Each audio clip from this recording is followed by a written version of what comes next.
Gold, trusted gold buyers. మీరు తాకట్టు పెట్టిన బంగారాన్ని విడిపించి ఈ రోజు ఉన్న మార్కెట్ ధరకు కొనబడను.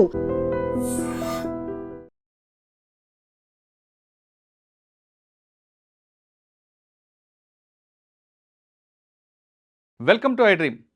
గుజరాత్ అహ్మదాబాద్లో జరిగిన విమాన ప్రమాద సంఘటన స్థలానికి ప్రధానమంత్రి మోడీ సందర్శించారు. సంఘటన స్థలం చూసిన తర్వాత నేరుగా హాస్పిటల్కి వెళ్ళారు. హాస్పిటల్లో ప్రమాదం నుంచి బయటపడ్డ ఏకైక వ్యక్తిని మాట్లాడి సంఘటన ఎలా జరిగిన విషయాన్ని ఆయన తెలుసుకున్నారు. అతను చెప్పిన వివరాల ప్రకారం విమానం టేక్ ఆఫ్ అయిన కొద్ది క్షణాల్లోనే ఒక కుదుపు వచ్చిందని, ఆ కుదుపు తర్వాత ఏం జరిగిందో అర్థం కాలేదన్నారు. అంతేకాకుండా కొంత దూరం వెళ్ళిన తర్వాత ఒక బిల్డింగ్లోకి వెళ్ళి ల్యాండ్ అయింది.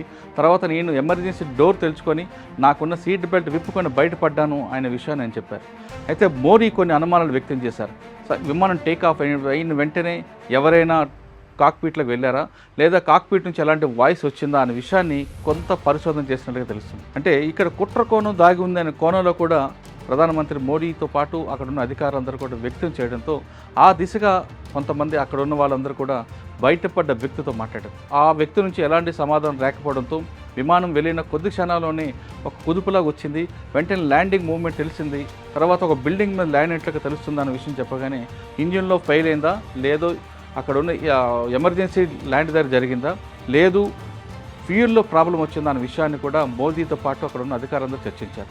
సాధారణంగా బోయింగ్ విమానంలో డబుల్ ఇంజిన్ ఉంటుంది.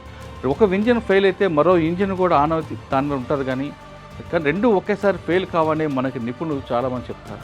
కానీ ఇక్కడ జరిగింది ఏంటి? ఫ్యూయల్లో ప్రాబ్లం వచ్చిందా, లేదు ఇంజిన్లో ఫెయిల్ అయిందా, ఎందుకు ల్యాండింగ్ గేర్ అన్నది సడన్గా ఓపెన్ అయిందనే విషయాన్ని కూడా చాలామంది అనుమానం వ్యక్తం చేస్తారు. సాధారణంగా విమానం టేక్ ఆఫ్ అయిన వెంటనే కొద్ది దూరం వెళ్ళిన తర్వాత ఇంకా మిగతా టైర్లన్నీ కూడా లోపలికి వెళ్ళి తర్వాత ఇంజిన్ తర్వాత ఫ్లైట్లో అంతా లైట్స్ ఆన్ చేయడం, తర్వాత ఫ్లైట్లో ఉన్న ఎయిర్ హోస్టెస్ అందరూ కూడా ప్రయాణికుల దగ్గర వెళ్ళడం, వాళ్ళకి కావాల్సినవన్నీ కూడా రిఫ్రెష్మెంట్ చేస్తుంటారు. కానీ ఇదంతా జరగడానికి దాదాపు 5 నిమిషాల సమయం పడుతుంది. కానీ ఎయిర్పోర్ట్లో టేక్ ఆఫ్ అయిన కొద్ది క్షణాల్లోనే విమానం కిందకి దిగడం అనేది చాలా ఆశ్చర్యకర విషయం. ముఖ్యంగా ఇప్పుడున్న మనకున్న నిపుణులు చెప్తున్న ప్రకారం ల్యాండింగ్ గేర్ అనేది ఎందుకు ఓపెన్ అయిందనే విషయం తెలుస్తుంది. ఆ ల్యాండ్ గేర్ ఓపెన్ అవ్వడం వెంటనే ఇతను మేడే అని ఏటీసీకి సమాధానం ఇవ్వడం. అంటే మేడే అని ఎందుకు అంటారంటే చాలా క్లిష్టమైన సమయాలు ఉన్నప్పుడు మాత్రమే పైలట్ ఏటీసీకి సంప్రదిస్తారు. ఇక్కడ అహ్మదాబాద్ ఎయిర్పోర్ట్లో మనకి ఏటీసీ నుంచి ఫ్లైట్ మనకు కనిపిస్తుంటుంది. కనుచూపు మేరలకు వెళ్ళే వరకు ఏటీసీ వాళ్ళు దాన్ని అబ్జర్వ్ చేస్తుంటారు. అదే సమయంలో రన్వే దాటి కొంత దూరం వచ్చిన తర్వాత పైలట్ నుంచి మేడే అనంతో వెంటనే ఏటీసీ అధికారులు కూడా అలర్ట్ అయ్యారు. కానీ జరగరాని ఘోరం జరిగిపోయింది.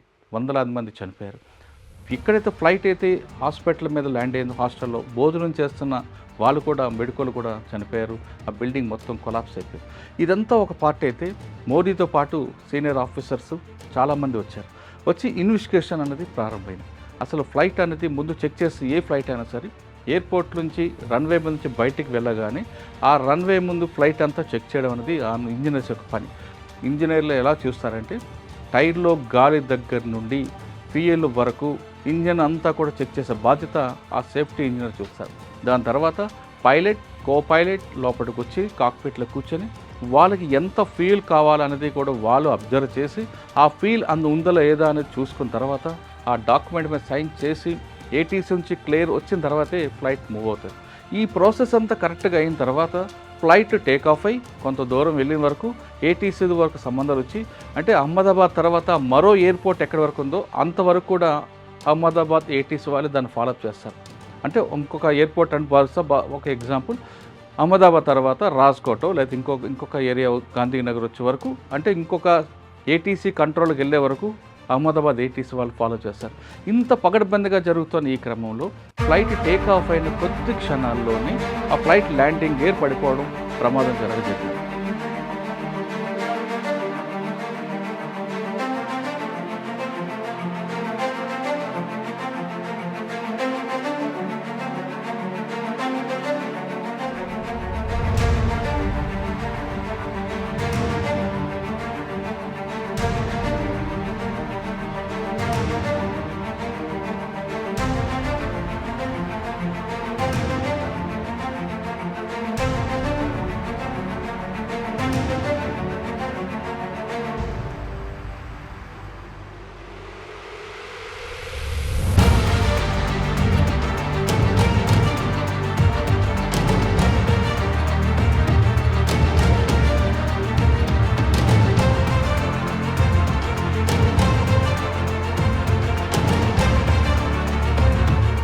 ఇందులో ఇంజిన్లో ఫాల్ట్ ఉందా లేదా ఏదైనా పక్షి వచ్చి కొట్టిందా అన్న కనుక చూడాలి.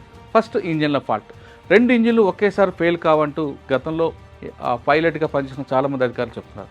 మరి నెక్స్ట్ ఏదైనా భారీగా పెద్ద పక్షి వచ్చి కొట్టిందా అని చూస్తే ఎక్కడైతే ప్రమాదం జరిగిందో ఆ విమానం యొక్క నోస్ ఆ బిల్డింగ్ నుంచి బయటకు వస్తుంది. దానికి ఎక్కడ కూడా పక్షి కొట్టినట్లుగా ఆనవాళ్ళు ఎక్కడ కనబడట్లేదు. అంటే 2 పక్షి కొట్టింది కూడా రోల్డ్ అవుట్ అయిపోయింది. 3 ఇంజిన్లో 2 ఇంజిన్లు కూడా ఎప్పుడు ఒకసారి ఫెయిల్ కావు కాబట్టి అది కూడా మనం తీసుకోవాలి. అయితే ఇక్కడ ఫ్యూయల్ లక్షల లీటర్లు ఉన్న ఫ్యూయల్ బ్లాస్ట్ అయిందంటే దాంట్లో ఏవైనా జరిగిందా, లేదా ఇంజిన్లో ఏవైనా ప్రమాదం జరిగిందా, ఇంజిన్లో ఏవైనా అనుకోకుండా సంఘటన జరిగిందా? అది ఇంజిన్లో ఒకవేళ జరగాలంటే ఇంత పెద్ద బోయింగ్ విమానానికి చెక్ చేయకుండా పంపడం అనేది ఇంపాసిబుల్. ఇదంతా ఒక ఎత్తు అయితే బోయింగ్ ఇప్పుడు 117 విమానం గత వారం రోజు నుంచి దాని ట్రాక్ తీసుకుంటే చాలాసార్లు ప్యారిస్ వెళ్ళింది, లండన్ వెళ్ళింది, ఇవన్నీ కూడా ట్రాక్ ఉంది.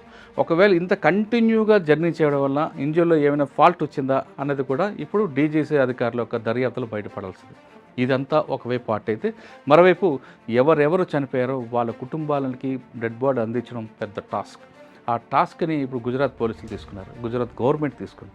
ముఖ్యంగా ఈ బాడీలు పూర్తిగా కాలిపోయాయి కాబట్టి అందులో DNA టెస్ట్ అయిన తర్వాతే ఆ బంధువులకి ఇవ్వాలి. ఈ DNA టెస్ట్ అవ్వాలంటే దాదాపు 76 గంటల సమయం పడుతుంది.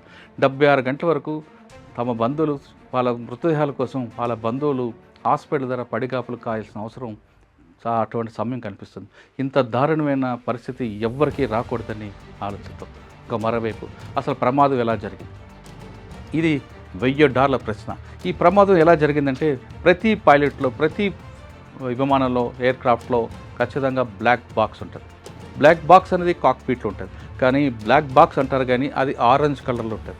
ఈ బ్లాక్ బాక్స్లో దాదాపు ఫ్లైట్ టేక్ ఆఫ్ అయిన దగ్గర నుండి ల్యాండ్ అయ్యే వరకు కాక్పిట్లో పైలట్ కో పైలట్ ఏం మాట్లాడుకుంటున్నారు, వాళ్ళకి ఏటీసీ నుంచి ఎలాంటి సమాధానం వస్తుంది, దాంతోపాటు ఎక్కడైతే లాస్ట్ వరకు టైల్ ఉందో టైల్ వరకు ప్రేక్షకులు కూర్చున్న పాసింజర్స్ ఏం మాట్లాడుకుంటారో, ఎయిర్ హోస్టెస్ ఏం మాట్లాడుకుంటారో అది కూడా రికార్డ్ అవుతుంది.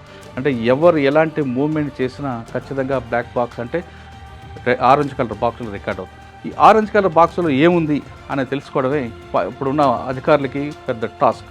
ఈ గతంలో తీసుకుంటే ఈ పైలట్లో కాక్పిట్లో ఉన్న బ్లాక్ బాక్స్ చూడాలంటే గతంలో అమెరికాలో ఉండేది, దానికి ఒక డీకోడ్ సిస్టమ్. కానీ ఇప్పుడు మన దగ్గర ఆ డీకోడ్ ఉంది.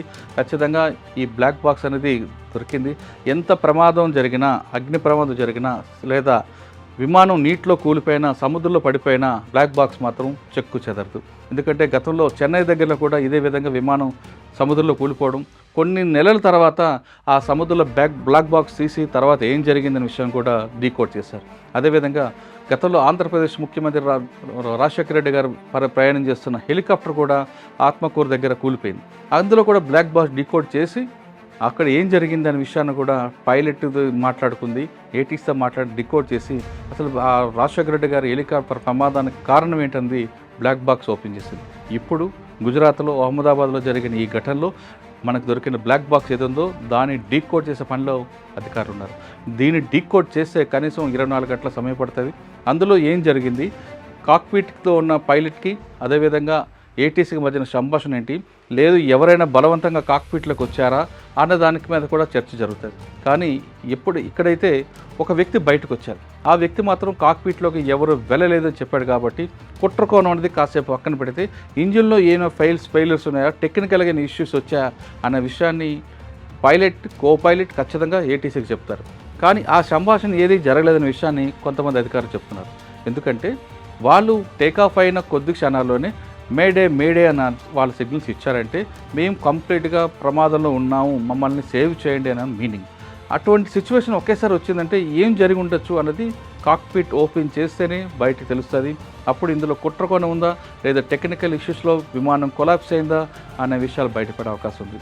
మరోవైపు బోయింగ్ విమానం అనేది ప్రమాదానికి కొంచెం ఎక్కువగా కనిపిస్తుందంటూ నిపుణులు చెప్తున్నారు. గతంలో కూడా బోయింగ్ విమానాలు చాలా ప్రమాదాలు గురయ్యి ఆ ప్రమాదాలకు కారణం ఏంటి అనే విషయాన్ని కూడా విశ్లేషించి ఇప్పుడు ఇకపై ఇలాంటి ఘోరాలు జరగకుండా ఉండాలంటే ఖచ్చితంగా గవర్నమెంట్ దీని మీద ఫోకస్ చేయాలి. అదేవిధంగా ఒక విమానం టేకాఫ్ అయ్యేటప్పుడు ఇప్పుడు ఏ విధంగా అయితే వాళ్ళ నామ్స్ ప్రకారం చెక్ చేస్తారో దీని మీద సీరియస్గా టాస్క్ పెట్టాలి, దీనికి ఒక మానిటరింగ్ ఉండాలి. అంటే మానిటరింగ్ ఉంది, ఇంకా పగడబిందంగా చేయాల్సిన అవసరం ఎంతైనా ఉంది. లేదంటే ఇలాంటి అహ్మదాబాద్లో జరిగిన ప్రమాదాలు మరెన్నో జరిగే అవకాశం ఉంది. అలా జరగకూడదని మనం కోరుకుందాం. ప్రతి ప్రయాణికుడి యొక్క ప్రాణం ఎయిర్ ఇండియాది కానీ గవర్నమెంట్ది కాబట్టి ఎయిర్ ఇండియా వాళ్ళు ఖచ్చితంగా దాని మీద ఫోకస్ చేస్తారని ఆశిద్దాం. ఇది అహ్మదాబాద్లో జరిగిన ఎయిర్ ఇండియా విమాన ప్రమాదంపై విశ్లేషణ. మరో అంశంలో మళ్ళీ కలుద్దాం. అంతవరకు నమస్తే. Thank you very much.